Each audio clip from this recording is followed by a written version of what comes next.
Hello and welcome to Endless Mode. I'm MGX. And I'm Captain Emoji, and we're And- here to pop into the Splatfest. Choosing between these two lovely ladies and their championing of the power of flight or the power of invisibility. I honestly had a hard time deciding a side on this one, as I've never been, like, super fond of either of the powers. I like them in stories. Storytelling-wise, they have tons of possibility. But as far as picking one for me that I would want personally, flight seems like one of the most hazardous travel powers out there. That's true. Short of unguided teleportation, because then you could, like, warp into a wall or something. And then, invisibility's a bad guy power. Yeah, I mean, good guys can use it in specific circumstances, but day-to-day life... I mean, there's a reason that things like the Invisible Man and Hollow Man and all those other Invisible Man stories are usually suspense, thriller, or horror stories. Yeah. Is because there's a certain loss of humanity when you're no longer accountable. Like, Oh, yeah. there's a point where the human mind shrugs off its morality because no one can prove it was you, I guess. I don't know. There's a descent into madness there. Also, not being able to see yourself. I think that causes a certain loss of self. I mean, those are stories where you're usually stuck with it all the time.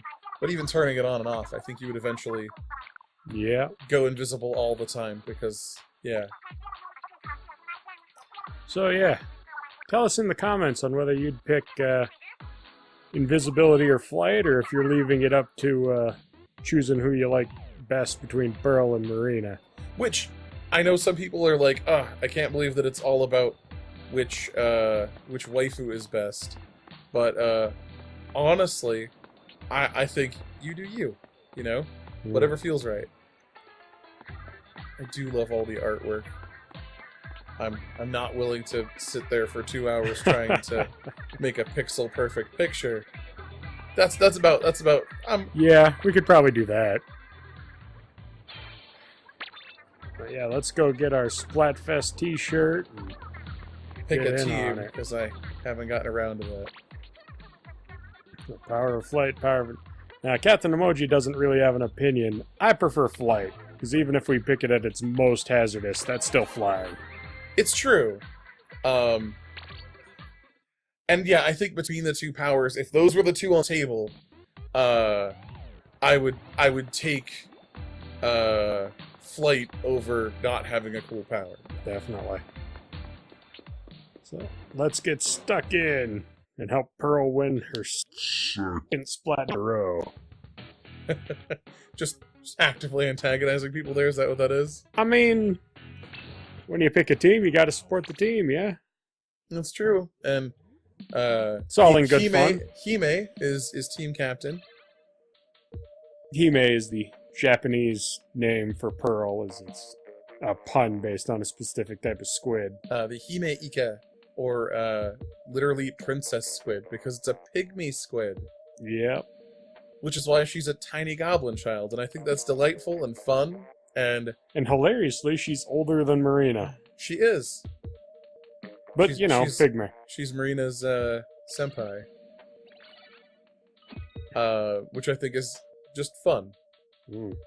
I will say that, like, looking up the Japanese names and reading a little bit about their version of things, while I don't like everything in the original, for instance, I love the fact that Marina's a lot snarkier in the American version. Oh, yeah. It did give me a bit more depth on their characters, and it made me like Pearl/Hime a lot more. Because it made a lot more sense. It's why she has the little crown. Mm-hmm. And Hime's just a cute name. I mean, Yeah. really. Alright, looks like our first matchup is actually a Splatfest match. Oh man, this one matters. Yeah. Good luck, Captain. Oh yeah, yeah, no, we put it in my hands. I'm not gonna say capable hands, but I'm responsible for this. I did this. I'd say you're better than average, although we haven't played in a while. It's true. You got a little out of practice there. So what gun you got? I don't remember. Oh, It's a right, blaster. it's a blaster. Fast-firing blaster, though, so I think you'll be okay. I had just bought this gun. Like, I think it had just come out, or I had just leveled to it. I can't really remember which. But I was like, sure, let's try out my new gun. You probably can't one splat the other squids like the original form blaster, but I appreciate the much higher rate of fire. Me too. Although you do still have to hit with it. You do have to hit with it, and I've always found that to be an issue with these, like, big, hard-hitting models, is that if your opponent is dodgy, it is very easy to sit there whiffing, hitting where they were, like, a minute ago. On the plus side, your rate of fire will help with... There you go. I think that was the same guy. Oh, yeah. Your high rate of fire will help with covering more ground than normal, and then you can go on a grenade spree. It's true. Oh, yeah, this is the one that comes with the grenade launcher.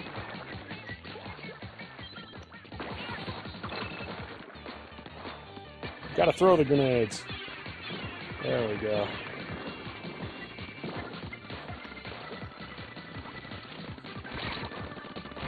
Oh no, you wandered into a group of them. I did. Hello, other team. Nice to see you. A lot of people using the arrow spray. It's a good gun. It is. I mean it's probably the noob tube of this game, but I don't care. I'm a noob. Oh no, noob tube is definitely the roller still, because it's a lot harder to get good effectively with them, but if you don't have a lot of baseline skill, you can still be very effective at covering ground. I was gonna say, I like the rollers and the art brushes, because they are very good at covering ground and doing support stuff. And that's the name of the game, despite all the splats. Right, I was gonna say, if you're not a fan of, like, dueling your opponents and stuff, if that's not your Jimmy Jam. Hit them specifically.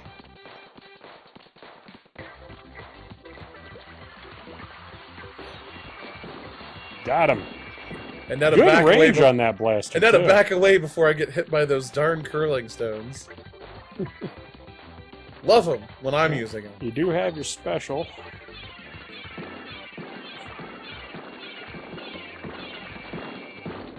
I was like, alright, up ahead's all covered. I am currently in the middle of some... The one downside to grenades. Got a guy behind you.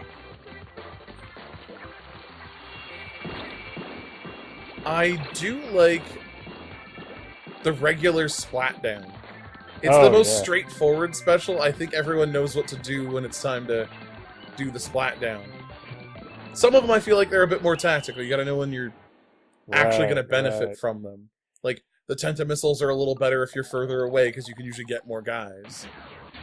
Oh, thought you had it. Buy a toe bean, little Judd, proclaiming us the loser. I wasn't in last. I'll take it. Alrighty. Got a couple of Splatfest points there. Gotta earn those, Gotta earn those XPs. Those XPs, and then earn those shells. Oh, yeah. So we can rank up the gear and stuff. Get all those good upgrades from merch. I'm not gonna lie, I specifically downloaded that Nintendo app so I could order all of the cool stuff off the website. Well, why go into shops when you can order online? They got the Amazon problem. They do have the Amazon problem. Well, the real problem for me, at least, is that the shops don't get as good a gear. Not initially. When you rank up, they'll start carrying it. But the online shop does from day one. Yep. You can get 4-slot hats and shoes and stuff on there from the get-go. It's expensive, so you can probably only afford one piece at a time, and, you know. Sure. But, I mean, going into the shops, I can get a pair of sneakers or hat or whatever with 2 slots. Maybe a 3rd slot if he's got something on sale, like a good deal or something. Right now, all of my gear is 4-slot gear. Oh, fair enough. Second Splatfest match in a row. I'm gonna start thinking we're in the minority with our flight choosing. I think people are more choosing Marina than Pearl, but or more people really want to be invisible. I mean, disturbing implications, but sure. I like to think it means that they have a different mindset on what invisibility means than me. That it's not... I see it as some kind of terrible, tragic curse. So maybe other people see it more pragmatically than I do. I don't know. That's just because you're very charismatic and outgoing. That's true. I would be sad if people couldn't see me. I'd be I have considered getting a camera for this channel a couple of times. Let's put it that way. Oh no! Run! Yeah, you can't get rid of those. They're seeker bombs. I think he threw one behind you. He did, the jerk. Hey, you got away from it though. But he definitely forced you. He definitely forced your hand a bit with it though. I'll admit, the Seeker's probably the grenade I'm the least good with. Just because you can only throw one of them, and they take a ton of ink. You have to have a mostly full gauge to throw a Seeker grenade. So I almost feel like they're not worth it for me, because you can't really charge forward afterwards, because you usually need to get ink in your tank again. Ah, too many bad guys. Yeah. Squash them. There you go. But yeah, so my big issue was the fact that I'm usually out of ink after I throw one of those Seeker grenades. Yeah, they do take a lot of charge. They're cool though, and I like their cute design. They do fit the world nicely. They're very resource intense. Got bad news for you, person. I got a gun with longer range. It's true. I am thankful for the range and rate of fire. It's my only hope in those sorts of duels. Sorry, art guy. I got a longer range. But if that art guy was up close, oh, done. Oh yeah, I mean, now I'd be host. It's good for mixing it up close, and it's very fast. I do enjoy it quite a lot. But I want to rank up on all the weapons at least a little bit. I should at least know what they do, I figure. To defend against them, if nothing else. Exactly. I will admit that I haven't really played with any of the chargers since the game came out, because I played the first Splatoon, and I know what sniper rifles do. The answer to that question is not a whole lot unless you're on a team with a plan. You really have to be coordinated with the rest of your team for them to really pan out, I think. That being said, I know they're really good at splatting people, but splatting people isn't the name of the game. But if it's to help your team make a good push, it can be very useful. Mm-hmm. I know that some of the pro Splatoon scene seems to really like them, but like probably one of them. You know, one of them in the hands of the guy who can hit. Oof, they made a good push on that last bit. They did. It's funny, I know it's not true, but it always feels like these games are always decided in the last minute. Oh yeah, easy. 30 seconds, really. Yeah. Because 30 seconds is your respawn time. Right. Basically. So if one team's down people, it tends to go a certain way. Almost got that good level 15 there. So, they have started making some of the hats in the physical, real-world space. That's dangerous. Haven't released any of them in the States yet, which is the only reason I probably don't already own like 3 of them. That, and they have not released my favorite hat, the one I am wearing right now. Mm. So far, they have 2 screen-printed hats that are different logos, and then they have the Ink Vader hat, which is... It's similar to my hat. It has an 8-bit squid on it. Oh, right. In the Space Invaders kind of little art style. You really like that hat. I do really like that hat, but I really love the Jelly Vader hat that I have right now, which has 2 little 8-bit jellyfish on it, and it looks like they're shooting the little, you know, pixel blocks that passed for weapons back in the dawn of, you know, video gaming. But I mean, this game is very much my aesthetic. I mean, lots and lots of snapback hats and other fun headgears. Mm. Yeah, I think I'm rocking a pair of glasses to go with my t-shirt and sneakers. I had a hard hat, but the hard hat was going with a heavy jacket and some boots, so it doesn't really fit with the Splatfest t-shirt. Oh, right, the Grizzco helmet. Yeah. I'm sad I missed that. They're behind you. They are. But I was out of juice. I was trying to get away. Yeah. So, a strong start from the other team. So, about that Grizzco hat, you can get them in the gacha, the Grizzco gachas. Really? I managed to get a first month t-shirt from one of those gotcha toys. Well, I knew that the missiles were coming. I was not able to get away in time. I saw the little circle pop up and I was like, I need to move. I need to move. I need to move more. Yeah. But, kind of got bogged down by enemy ink, so... Good support kill, whoever that was. Can't really...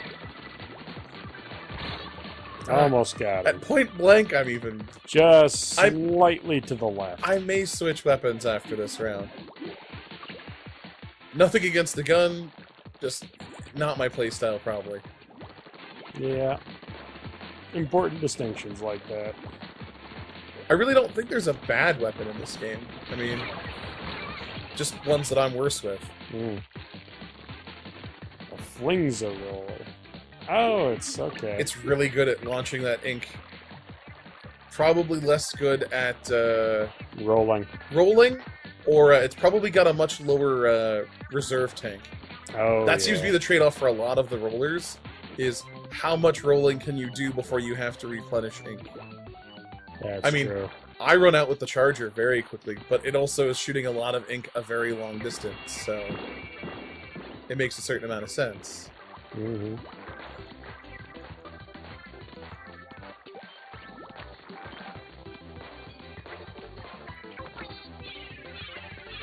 There we go. I help.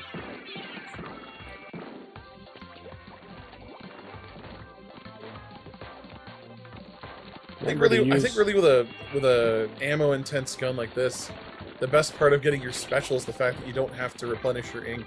Oh yeah, no auto ink refills. Shoot the guy with the roller from there. Take advantage advantage of your air bursts. Yeah. Oh, come on.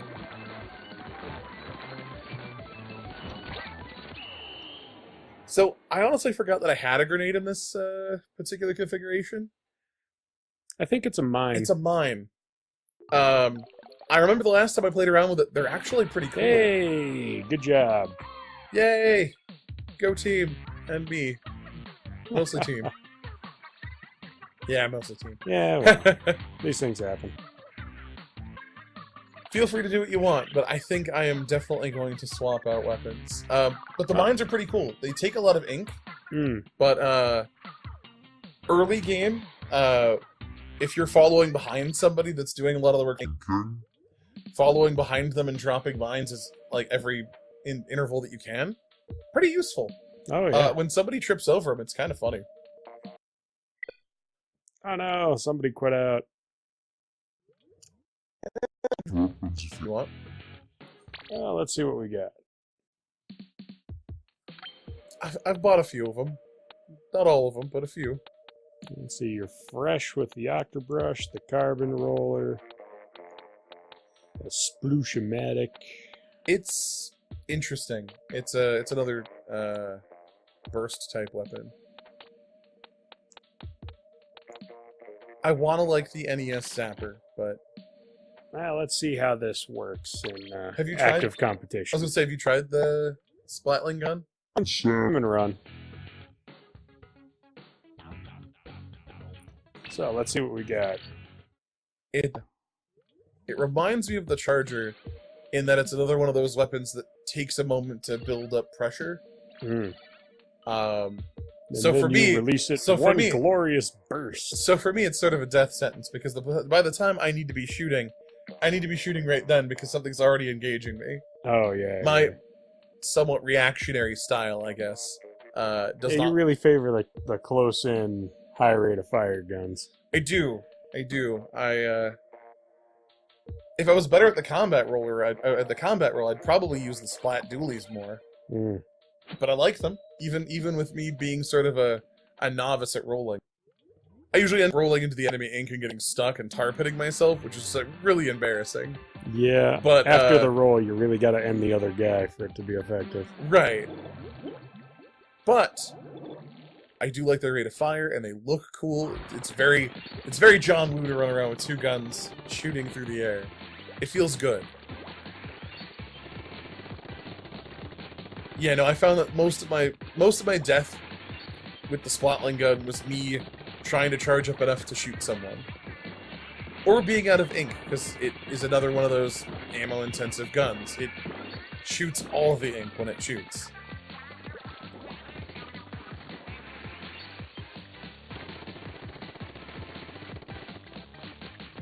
One thing I've heard about the charge that a lot of people like in the new game, in this one, is that you can hold a charge. Oh yeah, Used to not be a thing, so you can duck into the ink for a little bit and hold the charge. being a little more mobile with the charger, I think, probably does... Come on, people, ink behind your spawn. I will say that, if nothing else, I'm a good teammate in that I usually clean up after my teammates in those instances. I'll sit in back and squeegee our Huge back. range on this guy. Yeah, I mean, it's similar to the Charger in that regard, I think.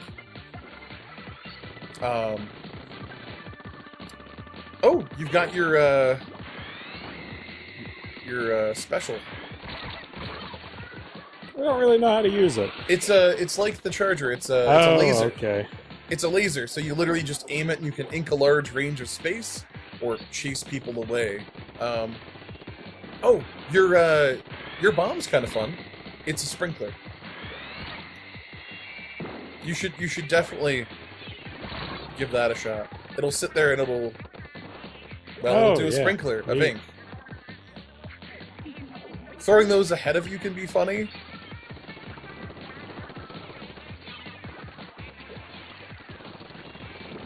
They do get blown up by enemy ink rather easily, but it gives them something to concentrate on that isn't you, and then you run in and do your best impression of the Heavy from Team Fortress 2. But I did think it was a really interesting bomb. I don't know if I have any other gun that has it. So really my only experience with it as a sub-weapon is this gun. And I would love to have a more close-range weapon that has it, because I think it'd be a good thing to use for support. Throw it behind an enemy and charge forward with a brush or something. Oh, yeah. And sort of pin them. Well, that's why they don't let you mix and match, because it is actually pretty easy to come up with broken combos. Sure. We'll see. Maybe they'll put it with like a... I'd like it with a regular Splatling gun, honestly. Oh, yeah. And I don't think it'd be too OP with that one. Okay. Ugh. Ooh. So we're ending this episode of Endless Mode on a bit of a downer. Well, I mean, no one really loses in Splatoon. It's all about having a good time. That's true. I mean, even if we lose the Splatfest, the worst thing that happens is that we decide that Invisibility is a cooler fictional superpower. That's true. And, you know what? Invisible Woman from Fantastic Four proves that you don't have to be a bad guy. True. True. I mean, I've been thinking all episode trying to come up with someone, and that's the only one I've got, but there we go. I've got one. Subscribe if you like watching us goof off in these sort of scenarios. Thanks for watching.